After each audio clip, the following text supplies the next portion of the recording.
دماغ خراب ہے تمہارا کہ قبر میں سوال ہوگا یا نہیں ہوگا؟ بابا سارے عقائد قبر میں پوچھے جائیں گے اور سب حق کے مسائل پوچھے جائیں گے. اگر یہی بات ہو قربانی کرنا چھوڑ دو. کیوں؟ ہم تو قربانی نہیں کریں گے. کیوں؟ قبر میں سوال ہوگا. حج چھوڑ دیں. کیوں؟ حج کا سوال قبر میں ہوگا. عمرہ چھوڑ دیں. عمرے کا سوال قبر میں ہوگا. نماز چھوڑ دیں. نماز کا سوال قبر میں ہوگا. زکات چھوڑ دیں. زکات کا سوال قبر میں ہوگا. پھر دین ایک گٹھڑی چھپا کے تو اتنے رکھ دو. پیچھے تو بچا بھی کچھ نہیں, سب کچھ چھوڑ دیں. ایک اس طرح کا بے وقوف دماغ والا مجھے ایک دن کہنے لگا, جس کو عقیدہ حیات النبی سے چڑ تھی, مفتی صاحب عقیدہ حیات النبی قبر میں پوچھا جائے گا؟ میں نے کہا آپ کی بات کا مطلب کیا ہے؟ میں اگر وہاں نہیں پوچھا جائے گا تو چھوڑ دو. کہتے ہیں چھوڑ دیں. میں نے کہا کتنے بچے ہیں؟ جی میرے 4 بچے ہیں. میں نے کہا شرم نہیں آتی؟ کیوں؟ میں نے کہا شادی کا سوال قبر میں ہوگا؟ زنانی لے آئی سی, سوانی رکھی سی, پوچھا جا سی اتنے نکاح کرنے واسطے تو بیوی ماری آئی لو مائی وائف, بیوی سے محبت کرنے کا تو تیار بیٹھے ہیں. اتنے تو نہیں پوچھا اماں میری شادی نہ کرا, قبر سوال کوئی نہیں, بیوی میری لے کے آ جاؤ, بچے میرے ہو جاویں. اتنے خیر ہے عقیدہ حیات النبی بیان کرو تو انہوں سب ڈس جاتے. یہ دماغ ہمارے سامنے استعمال نہ کرے, دلیل کی دنیا میں بات کریں.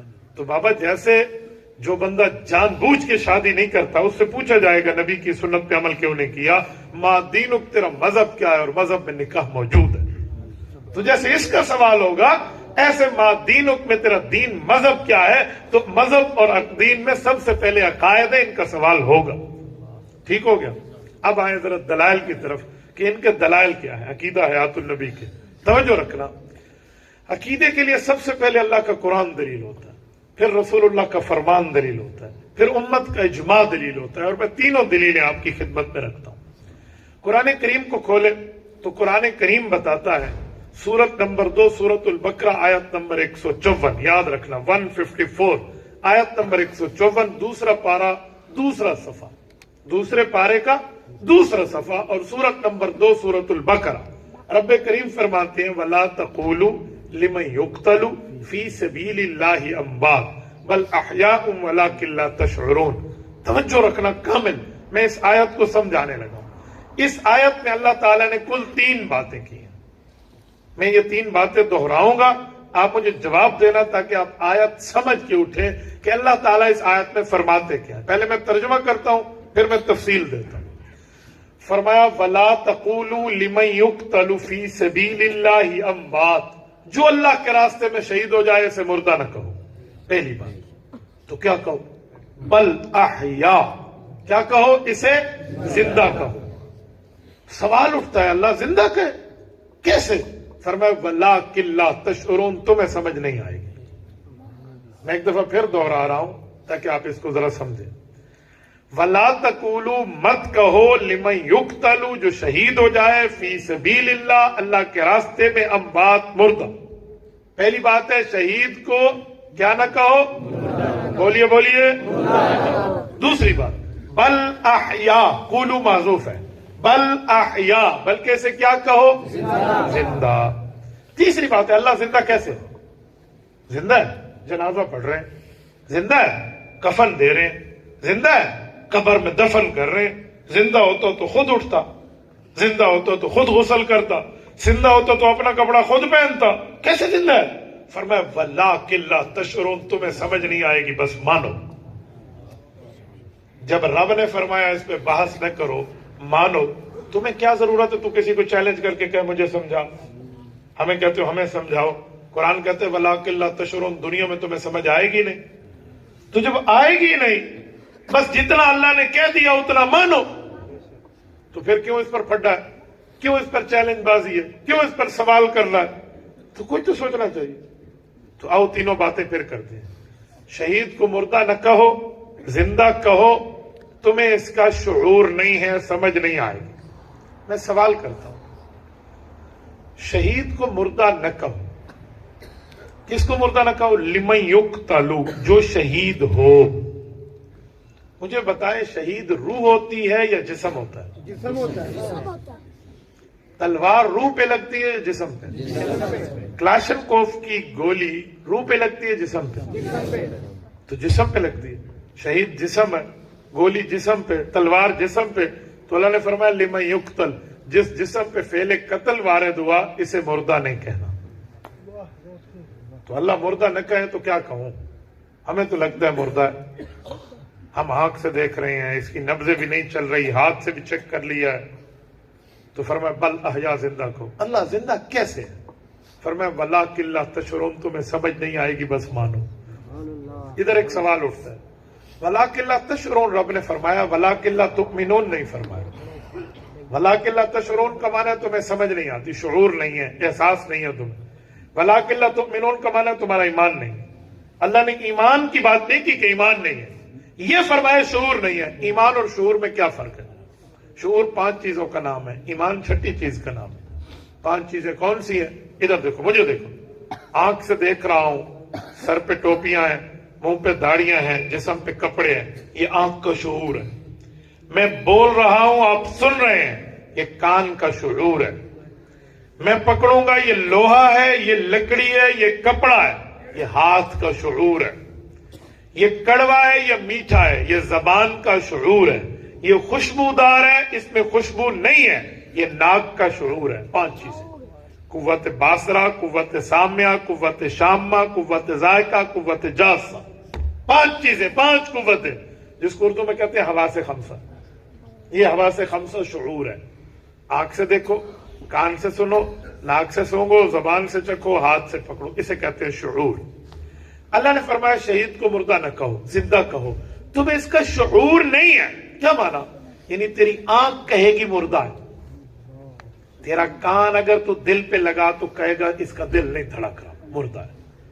اگر زبان سے، ناک سے پتہ چل سکتا تو یہ بھی بتا دیتے کہ مردہ ہے. اور تو اس کے نبض پہ ہاتھ لگا تو کہ نبض تو نہیں چل رہی، تو یہ بھی کہہ دیں گے مردہ. تو اللہ انسان کا علم تو 5 چیزوں سے ہے. یا ہم آنکھ سے دیکھتے ہیں، یا کان سے سنتے ہیں، یا ناک سے سنتے ہیں، زبان سے چکھتے ہیں، یا ہاتھ پاؤں سے پکڑتے دیکھتے ہیں. تو اللہ ہمارا علم تو ختم ہو گیا. ہمارے علم نے تو کہہ دیا یہ مردہ ہے. تو پھر فرمایا ولاکن لا تشعرون، تمہیں شعور نہیں ہے، یعنی یہ 5 چیزیں تمہیں نہیں بتائیں گی. تو اللہ پھر کیا چیز بتائے گی؟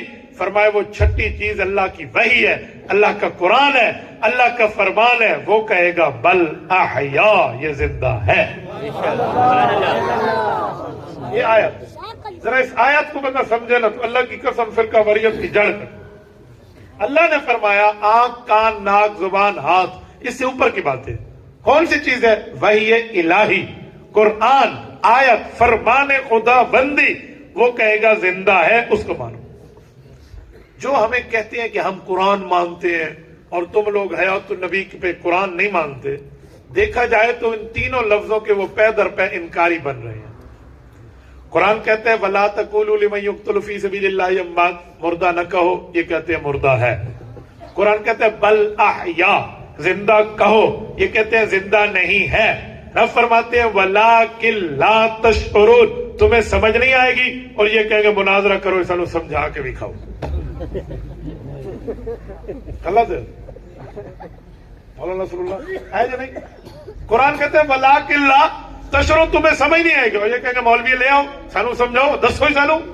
اور خدا کے بندے، اللہ کہہ رہا ہے سمجھ نہیں آئے گی بس زندہ مانو. جب ہم یہ بات کرتے ہیں تو کچھ باتونی ہوتی ہے نا، جسے کہتے ہیں ٹاکیٹو پرسن، ایسے فضول بولنے والا، وہ آگے سے بولتا ہے کیوں ہمیں سمجھ نہیں آئے گی؟ ایسی کوئی پاگل ہے، ایسی کوئی یملے اور کملے ہیں، سانو کیوں نہیں سمجھ آنی؟ اسی بڑے علم والے ہیں، سال 30 31 32 بار خان ہیں، ہمیں بڑا پتہ ہے، ہم جانتے ہیں. تو میں انہیں کہتا ہوں تم کیا جانتے ہو؟ کیا جانتے ہو؟ ہم بڑی بات جانتے ہیں. اچھا بتاؤ ذرا، میں تمہارے علم کو چیک کر لیتا ہوں. مجھے بتائیں کندھوں پہ کیا بیٹھے ہیں؟ بولیے بولیے، کدھر بیٹھے ہیں؟ سوچ کے لفظ بولنا. کہاں بیٹھے ہیں؟ کندھے پہ. اس کا معنی ہے اوپر آ گئی قمیض، قمیض کے اوپر آ گیا جبہ. اب تو فرشتہ گیا چھپ، لکھے گا کیسے؟ اے مولانا جی تو ویسٹ کوٹ اتنے آ گئی ہے، حضرت جی ویسٹ کوٹ آ گئی ہے، حضرت رومال اتنے چوک لے، انہیں چادر پا لئی ہے، ٹھیک ہے، اے متی رحمان دی ویسٹ کوٹ آ گئی ہے. دسو ہوں فرشتہ کتنے؟ اگر آپ کہو گے نہیں ان سب کے اوپر ہے تو پھر تو جبے کے اوپر ہے، کندھے کے اوپر تو نہیں ہے. ابھی تک تو کہا تھا کندھے پر. فرشتہ کہاں ہے میرا پتر؟ اگر تیرا علم کامل ہے مجھے بتا. اچھا چلو، جب بندہ نہانے کے لیے اوپر شاور کھولتا ہے اور پانی چھن چھن برس رہا ہوتا ہے، تو بتائیں فرشتے کتنے جاتے ہیں؟ سیج جاتے ہیں، یہ بھی گیلے ہو جاتے ہیں، کہاں جاتے ہیں؟ اگر تو کہتے ہیں اٹھ جاتے ہیں تو پھر کندھوں پہ نہ ہوئے، اور اگر کہتے نہیں بیٹھے رہتے ہیں تو پھر گیلے کیوں نہیں ہوتے؟ آگے چلو، دریا میں چھلانگ لگا کے سوئمنگ کرتے ہیں، تیراکی، اس کنارے سے اس کنارے، ادھر سے ادھر، فرشتہ کہاں جاتے ہیں؟ نبی پاک صلی اللہ علیہ وسلم نے اپنے نواسوں کو کندھوں پر بٹھایا تھا۔ مجھے بتاؤ، اہل بیت کی محبت مانتے ہوئے نہیں مانتے؟ حسینی ہے یا یزیدی ہیں؟ جی دسو۔ پھر حضرت حسین تے حضرت حسن نے حضور کتنے پایا سی کندھے پہ، تو کھول کے بولے نا ساڑا یزید نال کیڑا واسطہ ہے؟ تو اہل بیت کے نام پہ تو چہرہ کھل اٹھنا چاہیے، اسی تو پورا سنی ہے۔ نعرہ تکبیر، نعرہ رسالت، شان صحابہ، نعرہ حسین پیارے حسین، نعرہ حسین پیارے حسین، حسینیت زندہ باد، یزیدیت مردہ باد، نعرہ تکبیر۔ جب حضرات حسنین کو رسول اللہ صلی اللہ علیہ وسلم نے کندھے پر بٹھایا تھا تو نبی پاک علیہ السلام کے موجود فرشتے کہاں گئے تھے؟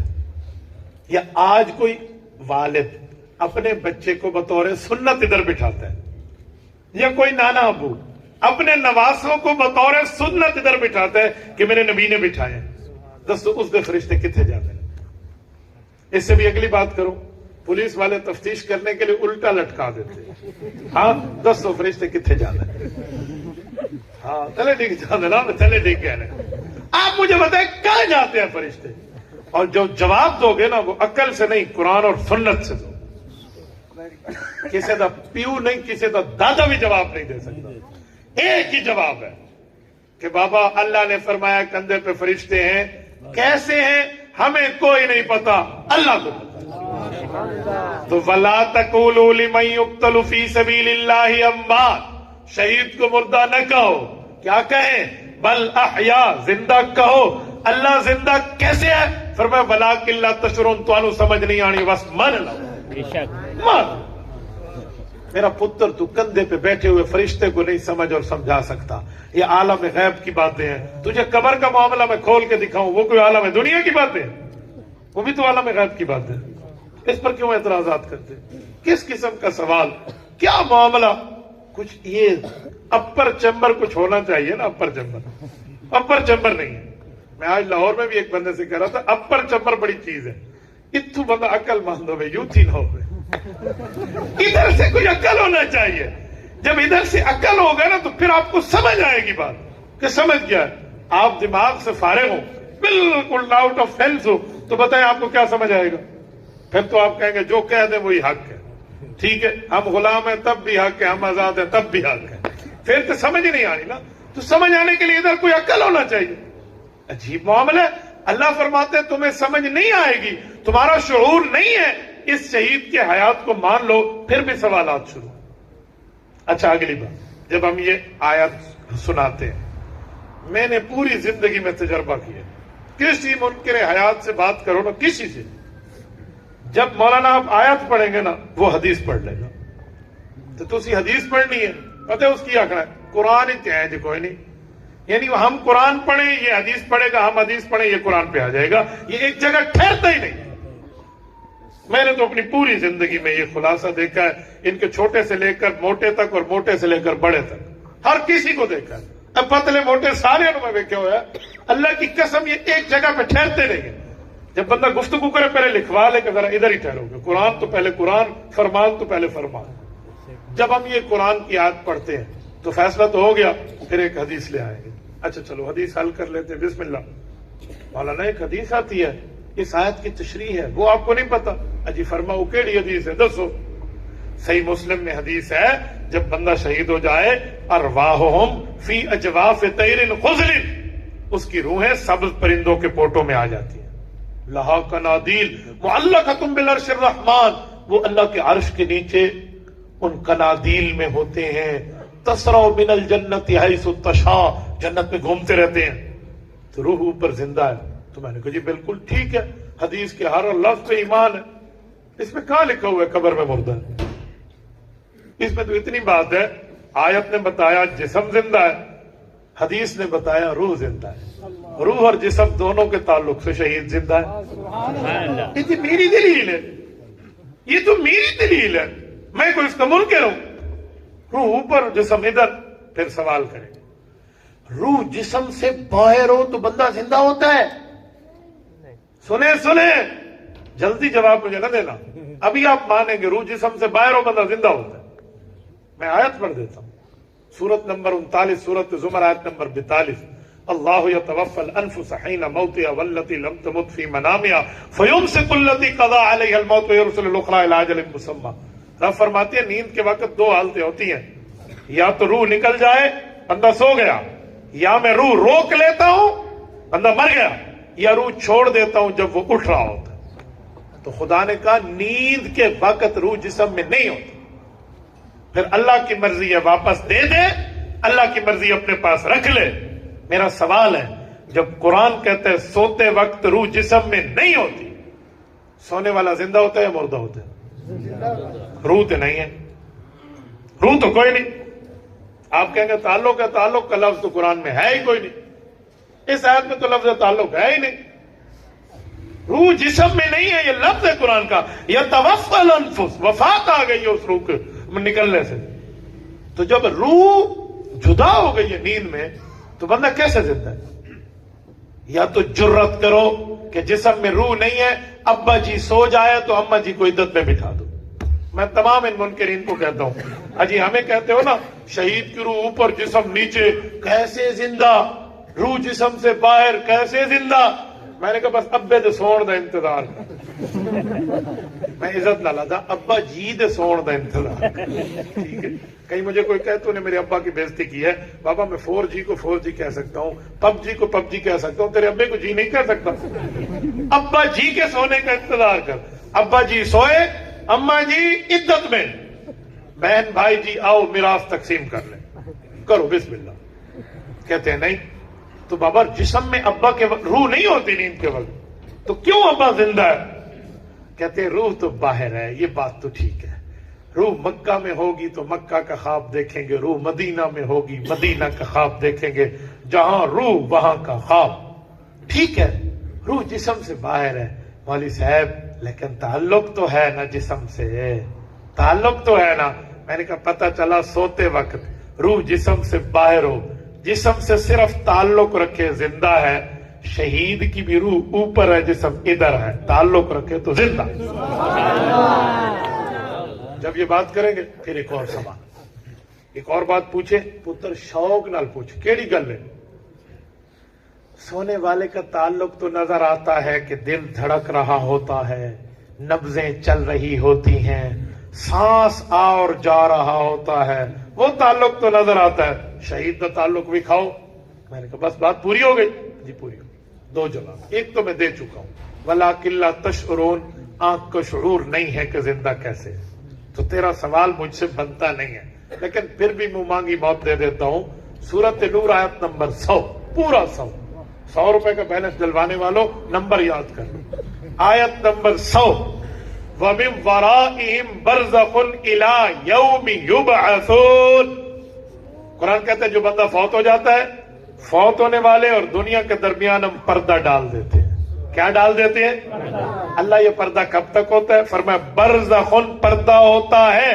اللہ جی کب تک؟ فرمایا إِلَىٰ يَوْمِ يُبْعَثُونَ، قیامت تک پردہ ہوتا ہے۔ تو مجھے بتائیں جب عورت پردے میں ہو نظر آتی ہے؟ بتائیں تو پھر میں تجھے شہید کی نبض دھڑکتی اور دل چلتا کیسے دکھاؤں؟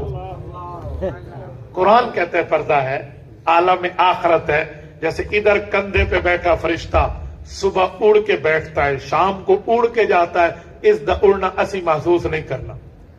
ادھر فرشتہ بیٹھ، یار ادھر کوا بیٹھ کے اڑے نا تو بندہ یوں ہل جاتا ہے، فرشتہ اڑ کے آ اور جا رہا ہے ہمیں محسوس نہیں ہوتا۔ کیوں؟ عالم غیب کی بات ہے بیٹا، سونے والا عالم دنیا میں ہے تبھی تعلق تجھے محسوس ہوا، فوت ہونے والا عالم غیب میں اللہ فرماتے اس میں پردہ ہے، تعلق محسوس نہیں ہوتا۔ یقین مانیے یہ جو کہتے ہیں کہ علماء دیوبند کے پاس قرآن نہیں ہے، مجھے ایسے ہنسی آتی ہے جیسے کوئی کہے مولانا وہ آپ نے گنجے کو دیکھا تھا جو بڑے بڑے بالوں والا تھا. لوگ کہیں گے بیوقوف, عقل نو ہاتھ مار, گنجے دے بال ہوندے نے, گنجے کے بال نہیں ہوتے. اچھا کوئی کہ اس اندھے کو دیکھا ہے جو گاڑی چلاتا ہے. لوگ کہیں گے بیوقوف, اندھا گاڑی نہیں چلاتا. یہاں بھی ایسے ہے, یہاں بھی ایسے ہے.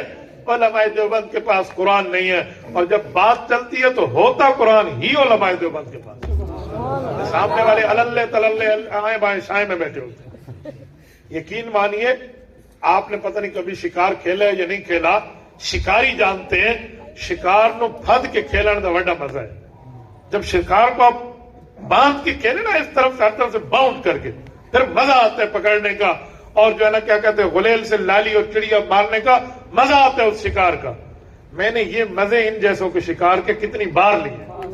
آئیں بندہ ایسے بٹھا دے, قرآن نہیں ہے یہ آیت لے, حدیث نہیں ہے یہ لے, پھر اس کے بعد میں مطالعہ کر کے آؤں گا. مطالعہ نہیں, مکالعہ کر کے آئے گا. تیرا دماغ خراب ہے. اور جو اکابرین نے, بڑوں نے, بزرگوں نے, ماہرین نے لکھ دیا ہے, تو ان سے بڑا آ گیا. الچکتو من الڈگر علماء کے سامنے بیٹھے گا. ایک کوئی الچکتو من الڈگر ہو, وہ علماء نے المقابلہ. لو جی سبحان اللہ, ہاتھی اور چونٹی کی لڑائی ہو رہی ہے, یہ کوئی مانی جا سکتی ہے عقل میں؟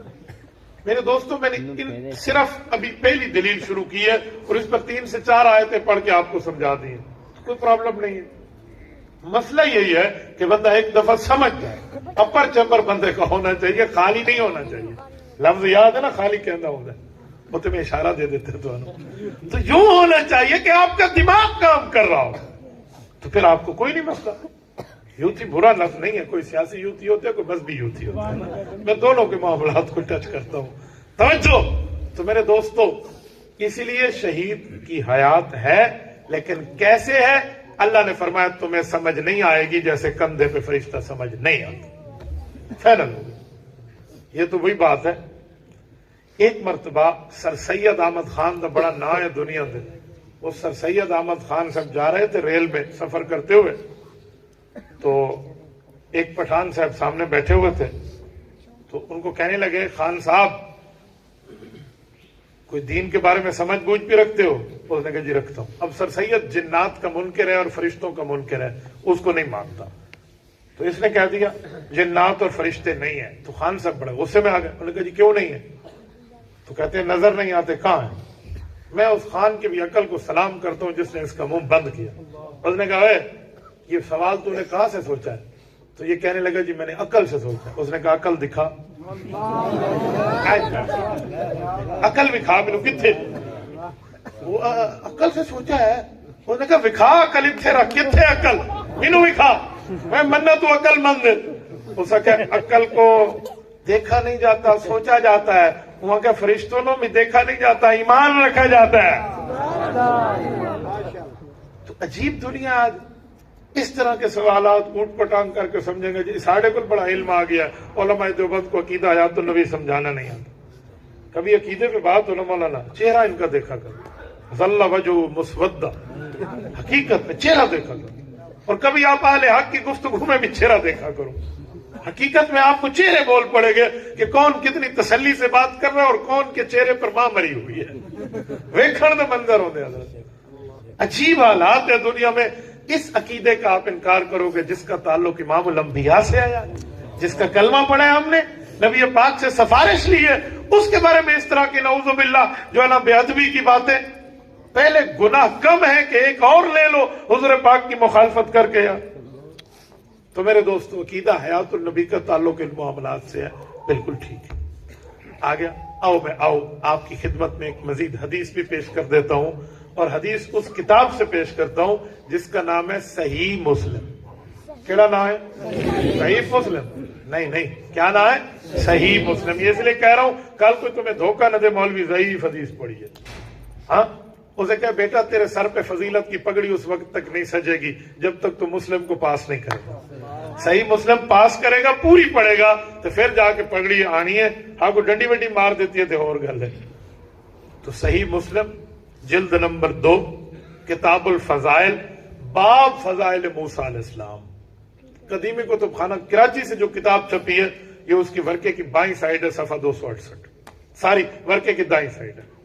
حضرت انس بن مالک فرماتے ہیں ہمیں ہمارے نبی پاک نے بتایا مررت علی موسیٰ لیلتن اسری اب.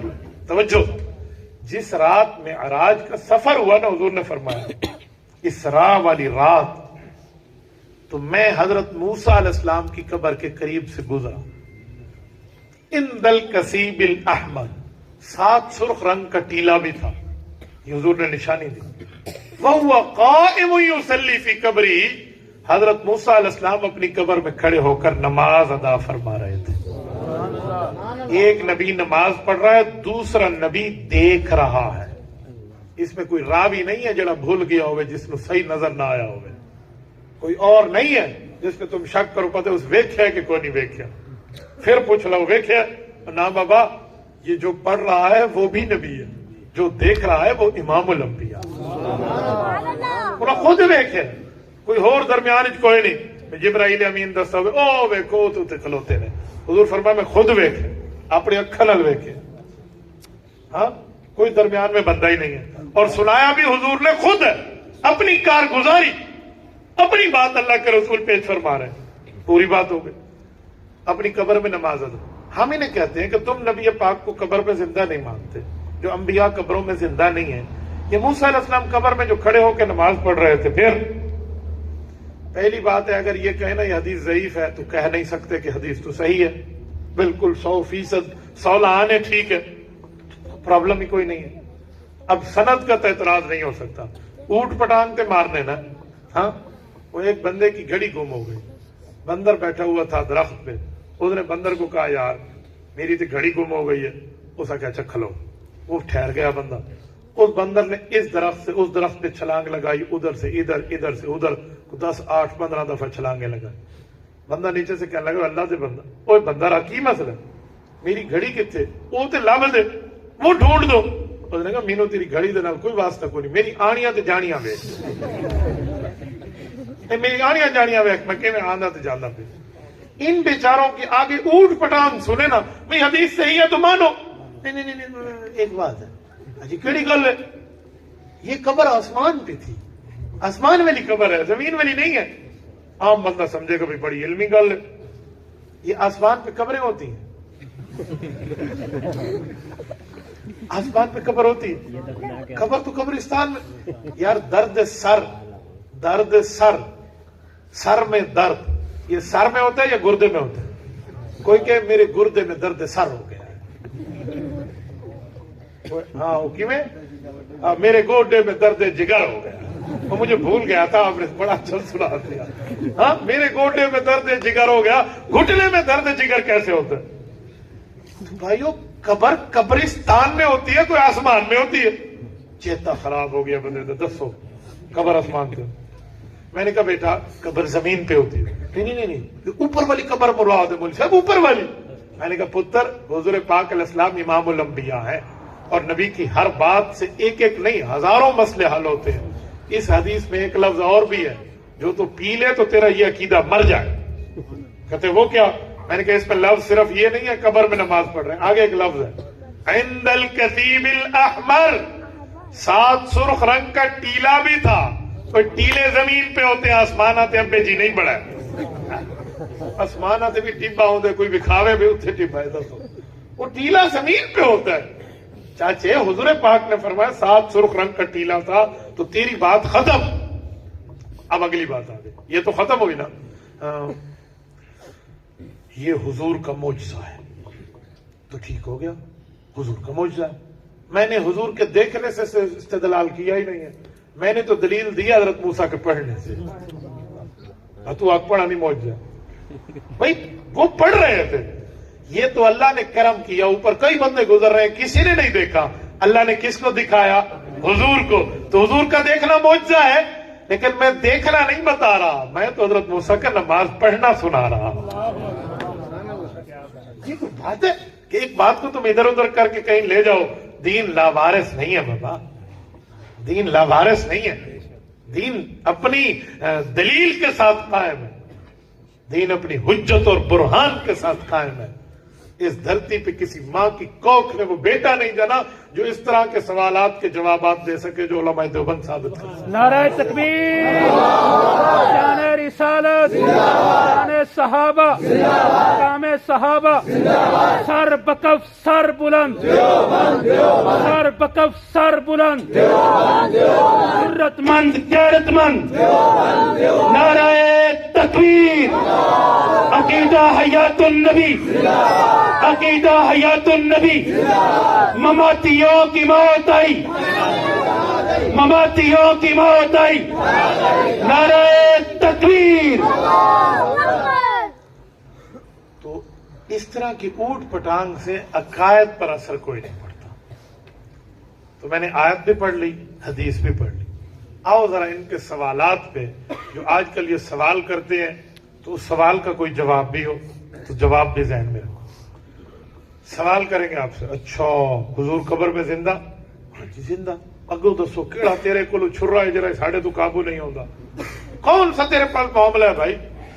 سوال ہے. ہاں جی دسو کون سا سوال ہے؟ حضور پاک کی عمر کتنی ہے؟ تو ہم سب نے کیا جواب دینا ہے؟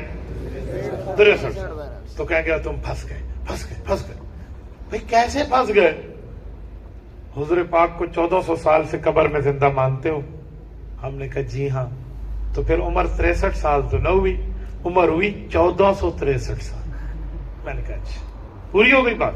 ہاں جی پوری ہو گئی. بیٹا اب قابو ہو کے بیٹھنا، اب ہماری باری ہے. 1463 سال قبر میں زندہ ہے تو اتنی عمر کو، تیری عمر کتنی ہے؟ کہتے میری عمر 40 سال ہے. میں نے کہا جھوٹ بولتا ہے، 40 نہیں ہے تیری. وہ نے بھاگے بھاگے جیب سے شناختی کارڈ نکالا. یہ 1983 میں میری پیدائش ہے، اب 2023 ہے. 83 سے 93، 93 سے 3، 3 سے 13، 13 سے 23، میری عمر 40 سال. میں نے شناختی کارڈ دکھا دیا. میں نے کہا پھر بھی جھوٹ بولتے ہیں، 40 سال نہیں. شناختی کارڈ کے بعد بھی 40 نہیں ہے. میں نے کہا نہیں. تمہارے پاس کیا دلیل ہے؟ میں نے کہا بڑی زبردست دلیل ہے، تیری عمر 40.5 سال ہے. یار 6 ماہ مزید کیوں بڑھا دیا تم نے؟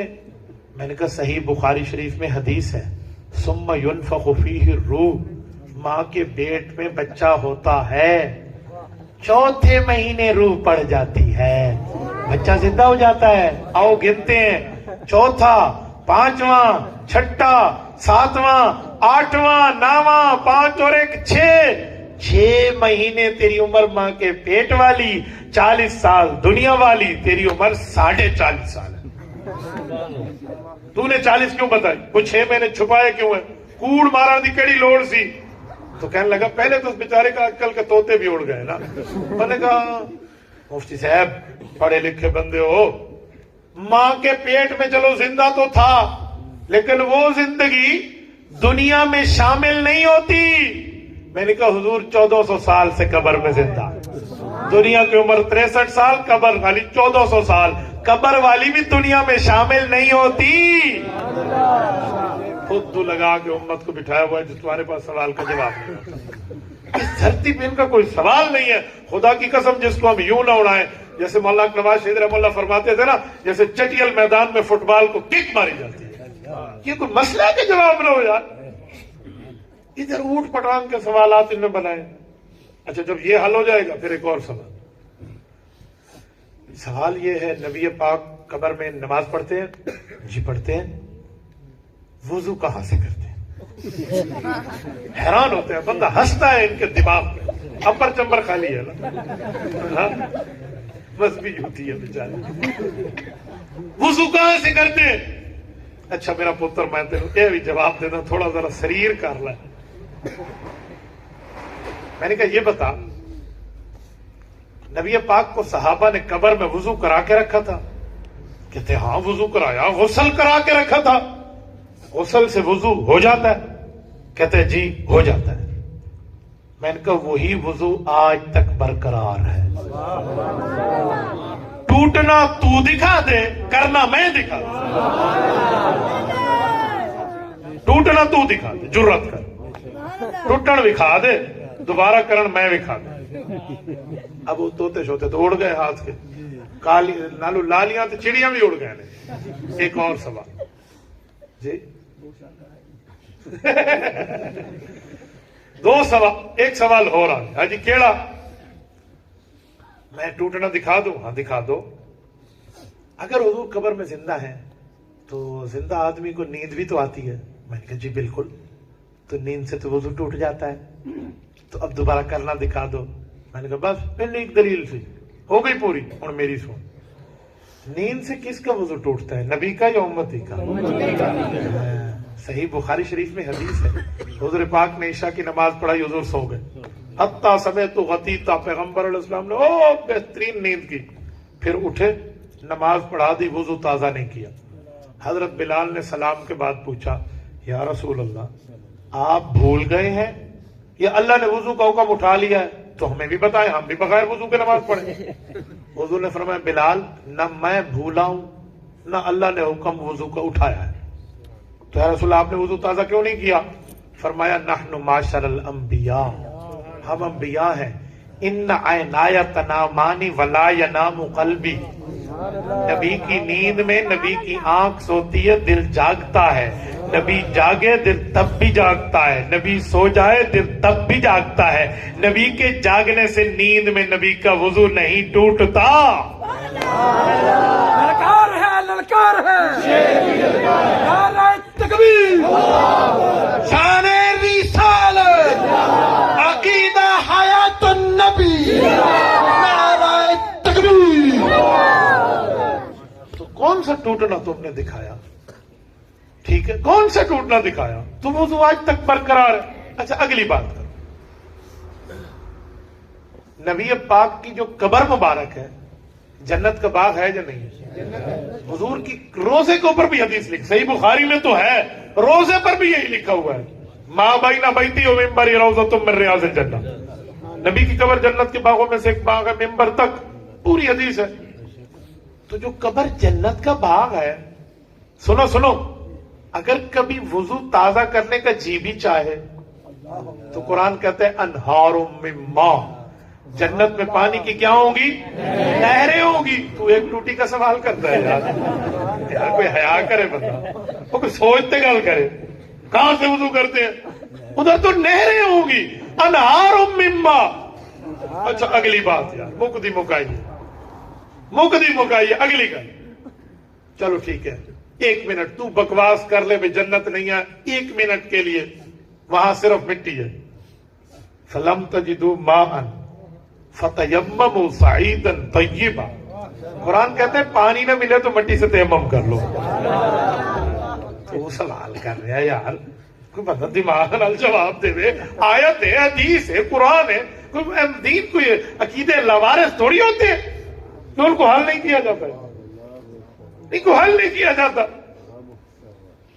ایک سوال اور بتاؤ، اپنے زعم میں ان کے ایک بہت بڑے مناظر ہیں، نام میں حیات ہے اور عقیدے میں ممات ہے.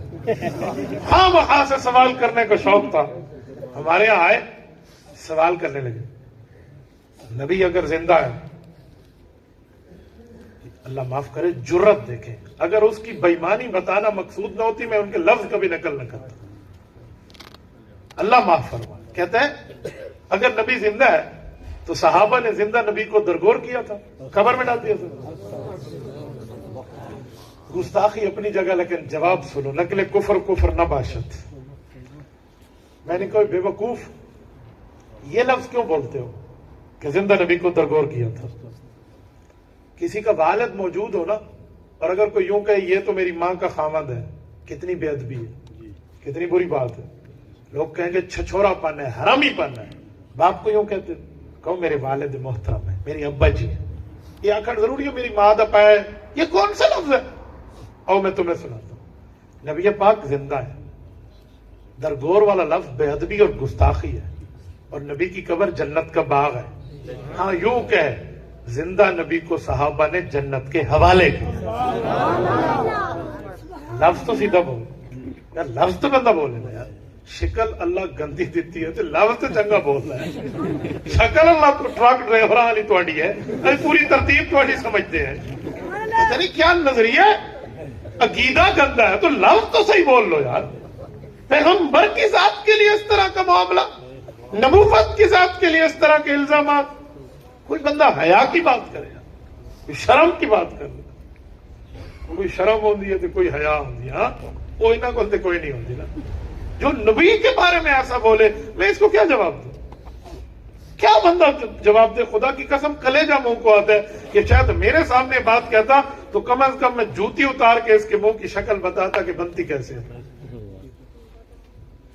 گولی نہ مار دینے وہ تو حکومت کا کام ہے. جوتی چھتر لا کے تو دو مار دینے تھے.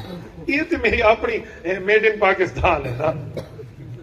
تو عجیب سوالات ہیں ان لوگوں کے, عجیب معاملات ہیں, محبت سے خالی, پیار سے خالی, نفرت اور بغض سے بھرے ہوئے یہ لوگ. اللہ معاف فرمائے. خدا کے بندو اب بھی توبہ کر لو, نبوت کے دامن رحمت میں آ جاؤ. تمہاری اس دھرتی پہ کوئی سوال نہیں بنا جس کا جواب علماء حق کے پاس نہ ہو. کوئی دلیل نہیں ہے. اس دلیل نے تمہیں ذلیل کر دینا ہے. قبر بھی آنی ہے, آخرت بھی آنی ہے. تبھی کہتے ہیں آسن قبراں تے پوسن خبراں. ٹھیک ہے, تو خدا کے لیے بندہ بچ جائے, خدا کے لیے بچ جائے. اس طرح کے برے الفاظ, اس طرح کے برے نظریے امت میں نہ پھیلاؤ.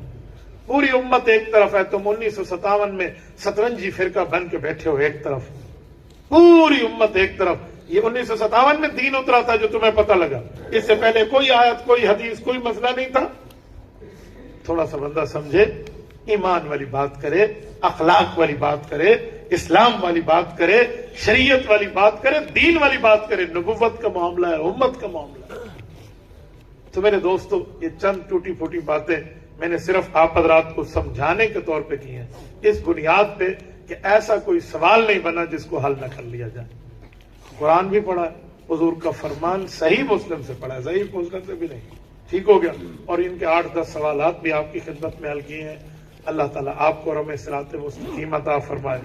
عقیدہ حیات النبی کو اللہ تعالیٰ ماننے کی توفیق عطا فرمائے. جزاکم اللہ تعالیٰ.